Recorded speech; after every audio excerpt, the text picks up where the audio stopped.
美国是如何调控房地产市场的呢？四大核心逻辑揭秘。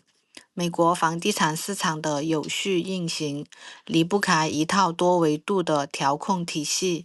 涵盖法律规范、住房保障、金融支撑与税收调节的四大核心，形成全链条治理框架，兼顾市场效率与社会的公平。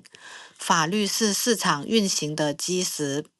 美国通过联邦与地方双层立法，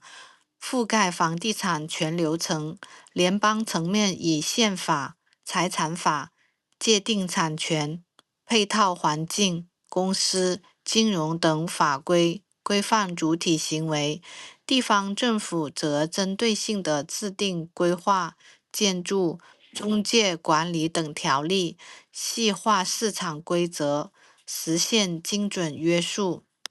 立法层面优先保证中低收入群体住房的需求。从1937年瓦格纳伊斯蒂高尔法设立住房署，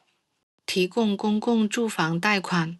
到1949年全国住房法明确为全民提供体面住房目标，再到后续法案推出低息贷款、租金优惠等政策，形成连贯的保障体系。政府还界定住房负担红线，将家庭住房支出超年收入30%界定为负担过重，精准发力纾困。发达的房地产金融市场提供支撑。大萧条后，美国通过立法建立联邦住房银行系统、存款保险与贷款担保制度，奠定一级市场基础。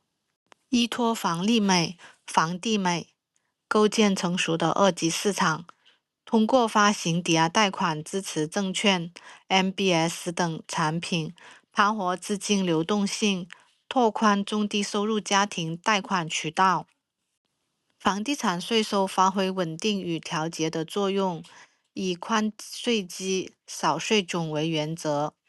保有环节征收1%到3%的不动产税，交易环节征收2%左右的交易税。资本利得税按照持有年限差异化征收，鼓励刚需，抑制投机，并配套免税、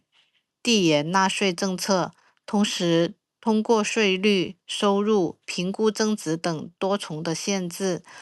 约束地方政府加税行为，平衡各方的利益。这套法律定调、保障兜底、金融赋能、税收调节的体系，让美国房地产市场在市场化运行中实现风险管控与社会公平的动态平衡。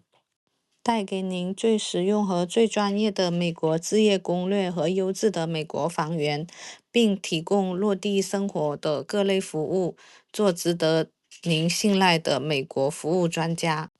欢迎订阅。